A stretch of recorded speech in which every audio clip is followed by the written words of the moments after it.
अस्सलाम वालेकुम and welcome. अगर 15 दिसंबर 2025 को स्टेट बैंक ने मार्केट को सरप्राइज किया था पॉलिसी रेट में 50 बेसिस पॉइंट की कमी करके, तो आज 26 जनवरी 2026 को उससे बड़ा सरप्राइज दिया जब मार्केट एक्सपेक्ट कर रही थी एक रेट कट और स्टेट बैंक ने पॉलिसी रेट को 10.5% पे होल्ड किया है। कुछ रीजंस भी दिए हैं और सबसे बड़ा रीज़न था कोर इन्फ्लेशन, जो स्टेट बैंक समझता है कि 7.4% के लेवल पे थोड़ा सा हायर साइड पे स्टडी होता हुआ नज़र आ रहा है। तो आज इस पर हम एनालिसिस करेंगे। मेरे साथ स्टूडियो में शहबाज अशरफ हैं, हेड ऑफ रिसर्च एट नुक्ता, और मुझे ज्वाइन कर रहे हैं वकास गनी, जो हेड ऑफ रिसर्च हैं एट जेएस ग्लोबल कैपिटल। आप दोनों को वेलकम। सबसे पहले वकास, अगर मैं आपकी तरफ आऊँ, ये जो कट नहीं हुआ है आज, ये कितना बड़ा सरप्राइज़ है और उसका मार्केट पे क्या इम्पैक्ट आप देख रहे हैं? बिल्कुल ये सरप्राइजिंग था। अगर आप 6 मंथ पीकेआरवी का मूवमेंट देखें इन द लास्ट 30 डेज, तो वो 10.5% था और फिर कम होते होते 9.83 पे आ गया था। तो ये ब्रॉडली यही एक्सपेक्टेशन थी कि जी रेट कट होगा। फिर हमने एक सर्वे कराया था अपने क्लाइंट्स का, उसमें भी हमने देखा 72% की जानिब से ये तासुर था। 72% वोट्स आए थे कि रेट कट होगा। आया 50%, 50 बिप्स का कट होगा, 75 बिप्स का, ये 1% का कट होगा, बट बहरहाल कट होने का इम्कान था। तो एक्विटी पार्टिसिपेंट्स का और इसके अलावा फिक्स्ड इनकम में भी अगर हम देखें तो जो बैंक्स के जो ट्रेजरी डिपार्टमेंट्स थे उनका भी ये व्यू था कि रेट कट होने जा रहा है। तो बहुत ज़्यादा गालिब इम्कान था कि रेट कट होगा और नहीं हुआ है आज। तो ये जो एंटिसिपेशन इतनी बिल्ड हो गई थी, उसके भी तो पीछे रीजंस थे ना। वो रीजंस यही थे जो अभी आपने हाईलाइट किए कुछ, या इसके अलावा भी और कुछ और रीजंस आप समझते हैं कि जो आपने कहा कि बैंक्स के ट्रेजरीज भी ये एक्सपेक्ट कर रहे थे और दूसरे आपके इंस्टीट्यूशनल क्लाइंट्स हैं वो भी एक्सपेक्ट कर रहे थे, तो और क्या रीजंस थे कि जो इतनी जो एक्सपेक्टेशन थी कि रेट कट होगा ज़रूर? देखें, एक गैप है अभी भी, और इन्फ्लेशन जो पिछले 3-4 महीने में हम देखें तो कम आई है। जो हम अगर हम 6 माह पहले देखें तो जिस तरह हम एक्सपेक्ट कर रहे थे मूवमेंट होगी इन्फ्लेशन की, वो मूवमेंट नहीं रही है। उसके बरक्स हमने देखा कि एसपीआई की जो रीडिंग्स आई हैं वो बतदरीज जो है उसमें कमी, फूड इन्फ्लेशन कम हो रहा है। इसके अलावा बिजली के रेट्स में कोई खास चेंज नहीं हमने देखा। फ्यूल प्राइसेस कम हुई हैं बिकॉज ऑफ ग्लोबल वॉर्स। हमने देखा कि जी फ्यूल प्राइसेस भी कंटेंट थी, फूड की कीमतें बहुत ज़्यादा कम रही। सर्दी होने के बावजूद ना अंडे की कीमतें बढ़ी हैं ना बहुत सारी, और हमने वेजिटेबल्स के अंदर देखा कि कोई कीमतें नहीं बढ़ी हैं। तो इन्फ्लेशन कम आ रही है। जनवरी की भी अगर मैं आपसे बात करूं तो जनवरी का भी हमारा एक्सपेक्टेशन है 6% से कम होगा। तो इस बिना पर एक एक्सपेक्टेशन बन गया था कि इन्फ्लेशन कम आ रही। दूसरी जानिब ग्रोथ के अंदर कुछ अगर चैलेंजेस हैं तो वो हम, आईएमएफ ने भी हमारा ग्रोथ एस्टिमेट रिवाइज डाउन किया, 3.6 से 3.2% किया। तो एक तासुर था कि कहीं ग्रोथ को स्पर करने के लिए शायद थोड़ा बहुत अगर इंटरेस्ट रेट कम कर दिया जाए 50 बिप्स या 75 बिप्स, तो शायद उसको मुआवनत मिलेगी और हम ग्रोथ की तरफ जा सकेंगे। ओके, तो मेरा जो सवाल का दूसरा पार्ट था कि इसका क्या इम्पैक्ट होगा मार्केट पे, उसमें हम आगे बात करते हैं, लेकिन शहबाज से भी व्यू ले लेते हैं। शहबाज, आप क्या समझते हैं कि क्या रीजंस दिए गए हैं, स्टेट बैंक जो दिए हैं अपनी स्टेटमेंट में, कि जो एक्सपेक्टेशन थी मार्केट की एक कट की वो नहीं हुआ? देखिए, स्टेट बैंक समझता है कि जो आपकी इन्फ्लेशन आउटलुक है एंड स्पेशली करंट अकाउंट जो आउटलुक है वो स्टेबल है। जो लास्ट टाइम उनकी एक्सपेक्टेशन थी उसी तरह आई थिंक आगे ट्रैजेक्टरी है, और जो आपकी स्पेशली जो इकोनॉमिक ग्रोथ है वो उनको लगता है बेहतर होगी। सो स्टेट बैंक ने ओवरऑल समझा कि जो फिलहाल आपका इंटरेस्ट रेट है वो एडिक्वेट है, जिसकी वजह से हम इन्वेस्टमेंट भी देखेंगे गोइंग फॉरवर्ड, और आपकी इन्फ्लेशन ट्रैजेक्टरी भी नीचे है। सो आई थिंक यही की रीजंस थे कि जो आउटलुक था on specially inflation and current account वो स्टेबल रहा, जिसकी वजह से स्टेट बैंक ने इंटरेस्ट रेट को स्टेटस को मेंटेन करा। अच्छा, मैं अगर ये जो स्टेटमेंट आया है मॉनेटरी पॉलिसी का, उसमें से एक सेंटेंस पढ़ूँ तो वो I think it sums up कि क्यों स्टेट बैंक ने ये फैसला किया है। वो लिखते हैं कि economic activity continues to gain momentum faster than anticipated. तो जब ये कह रहे हैं कि 10.5% पे ही faster than anticipated economic activity हो रही है, तो आई गेस स्टेट बैंक ने ये सोचा है कि फ़िलहाल जो रेट है, पॉलिसी रेट 10.5% का, दैट इज़ एडुकेट। वकास, इस पर आप क्या कहेंगे? बिल्कुल, ये जुमला बिल्कुल मैंने भी अभी देखा, आप सही कह रहे हैं कि एलएसएम ग्रोथ भी हमने देखा कि जो थोड़ी दबी हुई सी थी उसमें थोड़ी बेहतरी आई है। ग्रोथ एस्टिमेट भी अभी तक के जो जीडीपी के भी नंबर आए हैं, गो के आईएमएफ ने हमारी रिवाइज डाउन की, बट हमें ये लगता है कि बिल्कुल ग्रोथ जो है वो ऑन ट्रैक है। डिस्पाइट द फैक्ट कि फ्लड्स भी आए, उसके बावजूद भी हमें कोई इम्पैक्ट नज़र नहीं आया। एग्री साइड से इस दफ़ा पॉजिटिव कंट्रीब्यूशन है। पिछले साल जो है वो एग्री कंट्रीब्यूट नहीं कर पाया था। तो ओवरऑल हम देखें तो जीडीपी जो है ग्रोथ वो बेटर देन एक्सपेक्टेड बिल्कुल आई है। It's true. शहबाज, इस पर आप क्या कहेंगे? देखिए अगर आप एक और एंगल देखेंगे, लास्ट टाइम ने देखा था जब इंटरेस्ट रेट कट हुआ था, सरप्राइज कट था, उस वक्त आई थिंक ऑयल प्राइस में ट्रेंडिंग डाउनवर्ड्स। एक और अगर आप रीज़न देखें तो यहाँ से ऑयल प्राइसेस थोड़ी सी बढ़ गई हैं और जियोपॉलिटिकली जो चीज़ें हैं थोड़ी सी फ्लूइड है। सो आई थिंक ये दो चीज़ें स्टेट बैंक ने मतलब इनको अकाउंट करा है, जिसकी वजह से उन्होंने यहाँ स्टेटस को मेंटेन करा। अच्छा, अब थोड़ा सा आगे बढ़ते हैं और जहाँ पे ये वैसे तो खैर कट नहीं किया, लेकिन कुछ पॉजिटिव चीज़ें ज़रूर हाईलाइट की हैं गवर्नर स्टेट बैंक ने अपनी जो उन्होंने प्रेस कॉन्फ्रेंस की। एक तो उन्होंने ये भी कहा कि हम जो हमारे रिज़र्व्स हैं दिसंबर एंड का जो टारगेट था उससे ऊपर आए हैं, गोइंग फॉरवर्ड वो रिज़र्व्स भी काफ़ी पॉजिटिव ही हैं। $18 बिलियन की बात कर रहे हैं जून एंड तक, और ही ऑल्सो सेट कि उसके बाद FY27 में भी और ये रिजर्व्स बढ़ेंगे। तो एक तो ये अच्छी चीज़ है, इस पर आप कमेंट करें वकास। जी बिल्कुल, रिजर्व्स का टारगेट इन्होंने अभी भी वही रखा है, बल्कि बढ़ा दिया है थोड़ा कि हम रिजर्व्स जो हैं वो इकट्ठे कर पाएंगे। एक चीज़ जो मैं हाईलाइट करूंगा कि हमने एक पेमेंट भी करनी है, $1.3 बिलियन के एक आउटफ्लो भी हम देख रहे होंगे अर्ली अप्रैल। तो उसके बावजूद भी स्टेट बैंक ये समझता है कि हम मैनेज कर लेंगे। इसके अलावा जो हमारी एक्सटर्नल डेट की सिचुएशन है वो भी स्टेट बैंक के मुताबिक जो है उसमें भी हम मैनेजेबल है वो भी इस साल, और हम उसको भी मैनेज कर सकते हैं। Despite all of this we will be able to post 17.8 या $18 बिलियन के reserve level by FY26 end. Shahbaz, आप क्या समझते हैं कि ये एक अच्छा पॉजिटिव आउटलुक दी है स्टेट बैंक गवर्नर ने? देखिए ना, स्टेट बैंक देखें तो हमें पता है कि आपका करंट अकाउंट डेफिसिट $1.2 बिलियन है, आपकी इंपोर्ट्स बढ़ रही हैं, एक्सपोर्ट्स भी आपकी नीचे जा रही है, but I think State Bank बहुत कॉन्फिडेंट है कि when it comes to your external flows वो मैनेजेबल है। और आप देखेंगे पहले स्टेट बैंक का टारगेट था कि बाय दिसंबर एंड आपके जो रिजर्व्स होंगे वो 15.8 बिलियन होंगे, और हमने देखा कि दिसंबर एंड में तकरीबन 16 बिलियन क्रॉस हो गए। और आपको साल का एंड का टारगेट जो उनका इनिशियल टारगेट था लास्ट टाइम वो $17.5 बिलियन का था, वो अब 18 बिलियन हो गया है। और state bank was very confident, ये भी मेंशन करा अगले साल despite of all the payments जो हमने आपके ऑल टाइम हाई जो रिजर्व्स हैं तकरीबन $20.2 बिलियन के, वो भी हम क्रॉस कर पाएंगे in the going forward. So ऐसा लग रहा है कि despite of rear being on the higher side, जहाँ लोग कह रहे हैं कि रुपये को थोड़ा सा डिप्रिशिएट होना चाहिए, State Bank is very confident when comes to के आपके जो फ्लोज हैं वो आपके मैनेजेबल हैं। और एक और बात है कि हमारी जो इनिशियल जो डेट रीपेमेंट्स थी साल के शुरू में तकरीबन $26 बिलियन की थी, और यहाँ भी स्टेट बैंक गवर्नर ने बोला है कि सब चीज़ें मैनेजेबल हैं, और सिर्फ अगले जो 4 महीने बचे हैं या 5 महीने बचे हैं फिस्कल FY26 में, वो सिर्फ पेमेंट आपकी $5.3 बिलियन की है, जो दोबारा मैं रिट्रेट करूंगा कि क्वाइट मैनेजेबल है, जिसकी वजह से एक स्ट्रॉन्ग कॉन्फिडेंस है स्टेट बैंक गवर्नर का कि रुपी पैरिटी यहाँ मेंटेन रह सकती है। अच्छा, इसके अलावा जो इस फिस्कल ईयर का जो GDP टारगेट है उसको भी थोड़ा सा बैंड उसका बढ़ाया गया है, फ्रॉम 3.75 to 4.75% कर दिया गया है। तो ये भी एक पॉजिटिव चीज़ ही है जो हाईलाइट की है स्टेट बैंक गवर्नर ने। वकास? जी हाँ बिल्कुल, ये भी जो है पॉजिटिव चीज़ है। गो के जैसे मैं फिर जिक्र करूं कि जो इंटरनेशनल लेंडर्स हैं उनकी जब रिपोर्ट्स हम देख रहे हैं, उनके तज्जिए देख रहे हैं, तो ग्लोबल कमेंटेटर्स कह रहे हैं कि जी ग्रोथ कम आएगी। बट अब तक के जो नंबर्स हैं उससे देख के बिल्कुल ये लगता है कि स्टेट बैंक सही कॉन्फिडेंट है, और ये ग्रोथ जो है हम 3.5 से 4% के दरमियान कर सकते हैं, ये हमारा ख्याल है। और स्टेट बैंक का तो ज़ाहिर है बैंड 4.7 तक जाता है। सो बिल्कुल हमें एक बेहतर ग्रोथ का साल ये देख सकते हैं। अगले साल के अंदर भी हमें नज़र आता है कि अगर if everything stage on track और फ्लड्स की सिचुएशन नहीं आती 2026 कैलेंडर ईयर में, तो 2027 में भी जो है हम डिसेंट ग्रोथ नंबर्स पोस्ट कर सकते हैं। और कुछ सेक्टर्स भी हाईलाइट किए हैं जो अब तक हम देख रहे हैं कि जहाँ पे अच्छी एज़ फार एज़ जो क्रेडिट की डिमांड है वहाँ से आ रही है। उन्होंने टेक्सटाइल्स की बात की, केमिकल्स की बात की। सो दिस ऑल्सो शोज़ के कुछ ऐसे सेक्टर्स हैं जहाँ पे हम देख रहे हैं कि कंसिस्टेंट डिमांड आ रही है, और गोइंग फॉरवर्ड थोड़ी सी और उसमें हम अपटिक देख सकते हैं। बिल्कुल, इसमें अगर हम पेट्रोलियम प्रोडक्ट्स की डिमांड देखें उसमें भी बेहतरी आई है। सीमेंट के अंदर जो है वो हम बेहतर डिस्पैच के नंबर्स देख रहे हैं। गो के ग्रोथ का जो पेस है थोड़ा सा कम हुआ है, बट ओवरऑल अगर हम 6 माह के नंबर्स देखें तो सीमेंट में भी ग्रोथ है। ऑटोमोबाइल्स एक सेक्टर है जो हाईलाइट भी किया गया है और वाकई डिजर्व भी करता है मेंशन, बहुत ज़्यादा उसमें ग्रोथ आ रही है।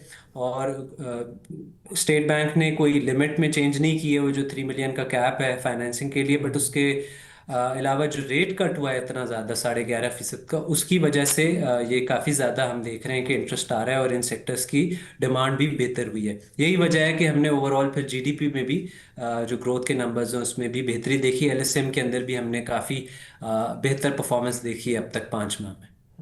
अच्छा शहबाज, जो एक और एक्शन लिया स्टेट बैंक ने वो ये कि कैश रिजर्व रिक्वायरमेंट में कमी की है फ्रॉम 6% टू 5%। ये थोड़ा सा एक्सप्लेन कर देंगे हमारे व्यूअर्स के लिए कि ये क्या है और इसका क्या इम्पैक्ट होगा। देखिए होता क्या है कि बैंक्स को कुछ अमाउंट या कैश सेट असाइड करना पड़ता है for central bank payments, right, या फॉर रेगुलेटरी रिक्वायरमेंट। और स्टेट बैंक ने जो कैश रिजर्व रिक्वायरमेंट है वो 6 से 5% कर दी। इसका ये मतलब है कि एडिशनल जो मनी सप्लाई होगा सिस्टम में वो तकरीबन 300 से 350 अरब रुपए आ सकता है, जिसकी वजह से हम ये देखेंगे जो प्राइवेट सेक्टर ग्रोथ जो ऑलरेडी मोमेंटम पिकअप कर रही है, और हमने देखा है कि वहाँ आपने ग्रोथ देखी है about in the relative amount जो है तकरीबन 550 अरब का है, तो एक एडिशनल मनी सप्लाई आएगा। तो अगर आप ये एंगल देखें कि स्टेट बैंक ने स्टेटस को तो रखा है आपका जो आपका इंटरेस्ट रेट्स है, बट एक और टूल इस्तेमाल करा है to increase the money supply और टू स्पर ग्रोथ। बिकॉज हम देख रहे हैं कि जो आपकी ग्रोथ है वो लिमिटेड थी, specially in terms of investment activity. तो हो सकता है इसकी वजह से जो आपकी ओवरऑल यील्ड्स भी हैं या आपके काइबोर रेट्स भी हैं वो मज़ीद नीचे आएँ, और ताकि जो आपके इन्वेस्टर्स हैं उनको एक अच्छा लेवल मिले और फिर वो इन्वेस्ट करें गोइंग फॉरवर्ड। जी अच्छा वकास, जैसे कि अभी शहबाज ने मेंशन किया कि जो स्टेट बैंक के पास मॉनेटरी टूल्स होते हैं, एक तो पॉलिसी रेट है वो कम नहीं किया, लेकिन दूसरा टूल CRR का इस्तेमाल करके और थोड़ी सी मनी सप्लाई को बढ़ाए, तो इसका आप क्या इम्पैक्ट देख रहे हैं? जी बिल्कुल, ये पॉजिटिव है ओवरऑल। एक तो बैंक्स के लिए कि बैंक्स के पास जो रिक्वायरमेंट थोड़ी सी उसके लिए कम कर दी है, तो वो उसका बेहतर मसरफ इस्तेमाल कर सकते हैं पैसे को। और फिर इसका प्राइमरी जो रीज़न है वो प्राइवेट सेक्टर क्रेडिट बढ़ाना है, जो जैसे कि मेंशन किया स्टेट बैंक ने। इसके अलावा ओपन मार्केट ऑपरेशंस भी एक टूल होता है स्टेट बैंक के पास, वो भी इस्तेमाल करती रही है माजी में भी state bank. Cash reserve requirement हमने काफ़ी टाइम बाद ये एक चीज़ देखी कि ये भी टूल जो एक कन्वेंशनल टूल है वो इस्तेमाल किया गया है इस दफ़ा। पहले हमने 2024 के अंदर देखा था कि ADR की एक रेगुलेशन इन्होंने इंट्रोड्यूस की थी, कि जहां पर उन्होंने कोशिश की थी कि बैंक्स जो हैं ज़्यादा से ज़्यादा SMEs को और लेंडिंग करें, ताकि क्रेडिट जो है वो आवाम तक भी जाए, और इसके अंदर इन्वेस्टमेंट्स या जो सेफ एवेन्यूज़ हैं उसमें ही बैंक्स पार्क ना करें पैसे बनाने के लिए, बल्कि इसकी बजाय एडवांसेस की जो तरफ जाएं और लोन्स जो हैं प्रोवाइड करें स्मॉल बिजनेसेस को। तो ये रिक्वायरमेंट का भी जो इन्होंने कम की है 6% से 5% की, इसका भी मेजर जो रीज़न है यही है। स्टेट बैंक चाहती है कि प्राइवेट सेक्टर क्रेडिट की तरफ जो है उसको फ़रोग दिया जाए, और आम जो बिजनेसमैन हैं, बिजनेसेस हैं, उन तक ये हम क्रेडिट को जो है वो लेके जाए। ठीक है। अच्छा, अब यहीं से हम इसका जो इम्पैक्ट है आज के डिसीजन का उस पर बात कर लेते हैं, और इसमें अगर हम सबसे पहले ये CRR वाली चीज़ को जो हम डिस्कस कर रहे हैं, इसका क्या इम्पैक्ट हो सकता है बैंकिंग स्टॉक्स पे और फिर ओवरऑल मार्केट पे? बिल्कुल, ये बैंक्स के लिए पॉजिटिव होगा। एक तो जो एक्सपेक्टेशन था कि रेट कट होगा वो नहीं हुआ है, तो वो नेचुरली बैंक्स जो हैं उसकी तरफ कल हम देख रहे होंगे इंटरेस्ट होगा। ओवरऑल ज़ाहिर है मार्केट के अंदर थोड़ा सा डल हो सकता है सिनेरियो, बहुत से सेक्टर्स, सीमेंट वगैरह, बाकी सिक्लिकल सेक्टर्स, ऑटोमोबाइल में हो सकता है कि थोड़ा सा डल हमें नज़र आए इंटरेस्ट, क्योंकि बहुत ज़्यादा जैसे हाइटेंड एक्सपेक्टेशन थी जैसे हमने जिक्र किया स्टार्ट से ही, तो वो नहीं हुई है। बट बैंक्स के लिए ये रिजर्व रिक्वायरमेंट का कम होना और दूसरी जानिब इंटरेस्ट रेट का जो है कम ना होना, ये चीज़ें पॉजिटिव होंगी। कुछ बैंक्स ऐसे हैं जो हम देखते हैं कि जो बेनिफिट करते हैं कि जब रेट कट हो रहा होता है तो उसमें ज़्यादा हम इंटरेस्ट देख रहे होते हैं, जैसे कि UBL, AKBL वगैरह, वो नहीं होगा। बट ब्रॉडली जो है बैंकिंग सेक्टर के लिए ये पॉजिटिव होगा, तो होपफुली हम ग्रीन देख रहे होंगे इस सेक्टर को। बट बहुत से सिक्लिकल सेक्टर्स जिसके अंदर कुछ दिन से एक मोमेंटम बना हुआ था क्योंकि रेट कट होना था, वो नहीं हुआ है, तो उधर हम कुछ प्रॉफिट टेकिंग भी देख सकते हैं। थोड़ी सी तो प्रॉफिट टेकिंग हमको मार्केट में आज नज़र आ भी गई। At one point in time index 1800 point plus था, फिर नेगेटिव बंद हुआ है 500-550 पॉइंट। तो शहबाज, आप क्या समझते हैं कि ओवरऑल मार्केट पे क्या इम्पैक्ट होगा? अगर स्पेशली अगर मैं बैंकिंग सेक्टर की बात करूँ, बैंकिंग सेक्टर का वेट तकरीबन 30% है KC100 इंडेक्स में, और ये मैं सिर्फ एक रफ कैलकुलेशन है कि because of this cash reserve requirement जो 6% थी और 5% हो गई है, उसका रफली इम्पैक्ट तो बहुत वेरी करेगा, बिकॉज हर बैंक की प्रॉफिटेबिलिटी बहुत डिफरेंट है और डिपॉजिट साइज बहुत डिफरेंट है। सो रफली ये हो सकता है कि 0.5 to 1% पॉजिटिव इम्पैक्ट हो ऑन द बैंक्स ओवरऑल। सो मुझे लगता है कि अगर हम देखें कि बैंकिंग के लिए पॉजिटिव है, और एक और मैं चीज़ें हाईलाइट कर दूँ कि बहुत सारी कंपनीज हैं हमारी KC 100 इंडेक्स में जो कैश रिच है। If you talk about FFC, if you talk about even ENP companies, उनके लिए एक बेनिफिट हो सकता है। सो मुझे ये लगता है कि इनिशियली मार्केट में रिएक्शन थोड़ा सा नेगेटिव हो सकता है। और आपने राइटली मेंशन करा कि मार्केट इज़ डाउन 1.2% आज मार्केट के हाई से। अगर आप थोड़ा सा इसको कैलकुलेशन बेसिस पे देखें तो मार्केट, अगर आप देखें, एक्सपेक्ट कर रही थी, स्पेशली अगर आप काइबोर देखें तो एक्सपेक्ट कर रही थी कि 50 बेसिस पॉइंट से मार्केट इंटरेस्ट रेट कम होगा। तो उसकी वजह से जो वैल्यूएशन वाइज है वो तकरीबन 4 से 5% एक पॉजिटिव इंपैक्ट होता है, मगर वो चीज़ नहीं हुई है। और बैंक्स इस चीज़ से हेज हो गए because of cash reserve requirement. तो मुझे लगता है अगर इस इम्पैक्ट को आप क्वान्टिफाई करना चाहें तो तकरीबन 2 से 2.5% हो सकता है। सो इनिशियली ये हो सकता है कि मार्केट थोड़ी सी नेगेटिव खुले और फिर वो बाउंस बैक हो जाए। पर अगर ओवरऑल देखें, स्टेट बैंक का स्टांस तो अगेंस्ट मार्केट एक्सपेक्टेशंस था, but taking into considerations the going forward the risks, और हम ये देख भी रहे हैं कि स्टेट बैंक ने हाईलाइट करा है कि जो इन्फ्लेशन है और जो करंट अकाउंट है उसका कोई आउटलुक चेंज नहीं हुआ और अभी इकोनॉमिक एक्टिविटी बढ़ रही है, तो यहाँ आपके इंटरेस्ट रेट एडिक्वेट हैं। सो हो सकता है इनिशियल रिएक्शन नेगेटिव हो, बट मार्केट में एक रिकवरी आ जाए गोइंग फॉरवर्ड। अच्छा, एक चीज़ और भी है, रिकवरी जैसे आपने कहा कि आ सकती है मार्केट में, कि ये डिसीजन तो आ गया जहाँ पे हमने देखा है कि रेट कट नहीं हुआ।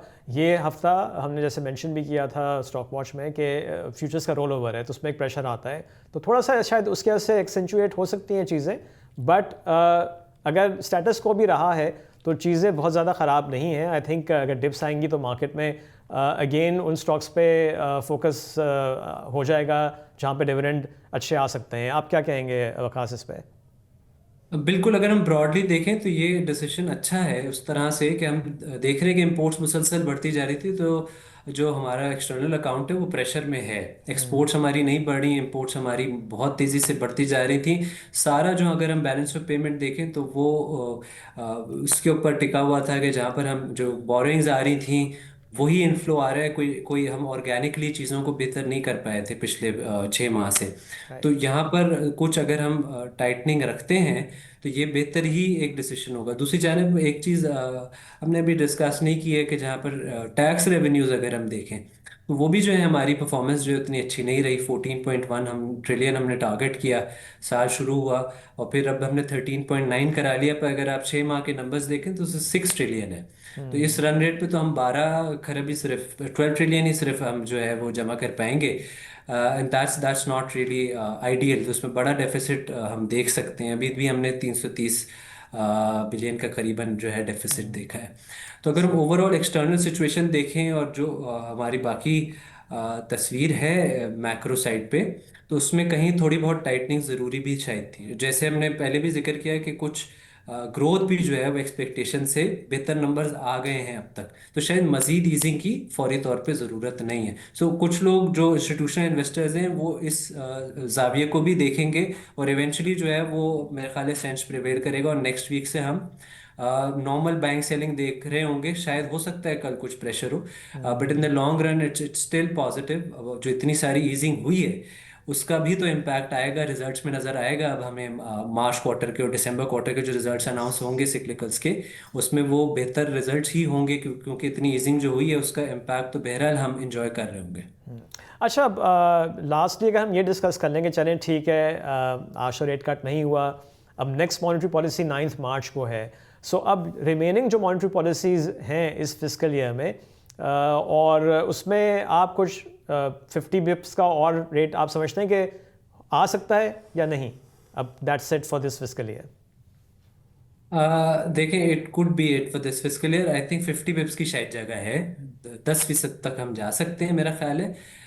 बट बहुत ज़्यादा जो एक एक्सपेक्टेशन सी बन गई थी कि जी 1 या 2% का कट हो जाएगा आज, वो मुझे बिल्कुल प्लॉजिबल नहीं लग रहा था और हुआ भी नहीं। अब तो बिल्कुल ही कट नहीं हुआ है। शायद 50 बेसिस पॉइंट्स का हम कट देख रहे हो बाई जून। वो भी डिपेंड करेगा, इट्स कंटिजेंट कि इन्फ्लेशन की जो है मूवमेंट कैसी रहती है। अगर इन्फ्लेशन रीडिंग्स कंटेंट रहती हैं, फूड इन्फ्लेशन कम ही रहता है। एक चीज़ और हुई है कि जी जो हमारा कोर इन्फ्लेशन है वो हमारा पहले तासुर था कि जो हेडलाइन इन्फ्लेशन के बिल्कुल करीब आ जाएगा, उसके साथ हो जाएगा। पर अभी अगर 6 माह का नंबर देखें 7.4%, तो स्टिल एलिवेटेड कि 8-9% पे था और उधर से बहुत कमी नहीं हुई है।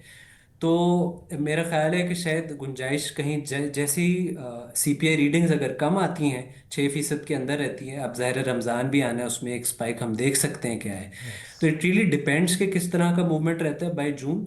but there could be space for 50 basis points, and then that's about it. Yes, and of course we'll also have to monitor कि geopolitical situation कैसी रहती है। जी शहबाज। आई थिंक मेरा एक इंपॉर्टेंट पॉइंट ये है कि येस मेरा इनिशियल व्यू है कि शायद स्टेट बैंक के पास ये लास्ट विंडो था in this fiscal year, because आगे जाके हम देखेंगे inflation will increase because of low base effect. और आई थिंक सबसे इंपॉर्टेंट ये in order to spur investment State Bank ने तो या मॉनेटरी साइड में तो काफ़ी स्टिमुलस दे दिया, तो इस टाइम के फिजिकल साइड पे कोई स्टिमुलस आए जिसकी वजह से जो आपकी एक्टिविटी है वो मजीद इंप्रूव हो। बिकॉज देखिए अगर आप किसी से भी बात करते हैं इंडस्ट्रीज़ में या इंडस्ट्रीज से बात करते हैं, उनका एक रीज़न, दो उनके शिकवे होते हैं। एक तो है कॉस्ट ऑफ डूइंग में बहुत ज़्यादा है, तो ये मतलब है कि एनर्जी कॉस्ट बहुत ज़्यादा है और टैक्सेशन बर्डन बहुत ज़्यादा है। तो अगर ये चीज़ अगर गवर्नमेंट कहीं कम करती है so it would be a good mix जिसकी वजह से हम ग्रोथ देख सकेंगे। सो मेरा स्टांस है कि शायद इस फिस्कल ईयर में आपका मजीद इंटरेस्ट रेट कट ना हो। अगर मजीद कट हो भी जाता है तो मेरे ख्याल से उतना पॉजिटिव इम्पैक्ट नहीं होगा जितना पॉजिटिव इम्पैक्ट अगर गवर्नमेंट कुछ स्टिमुलस लाती है उस वजह से हो सकता है। ठीक है, okay Waqas and Shahbaz, thank you very much. Thank you.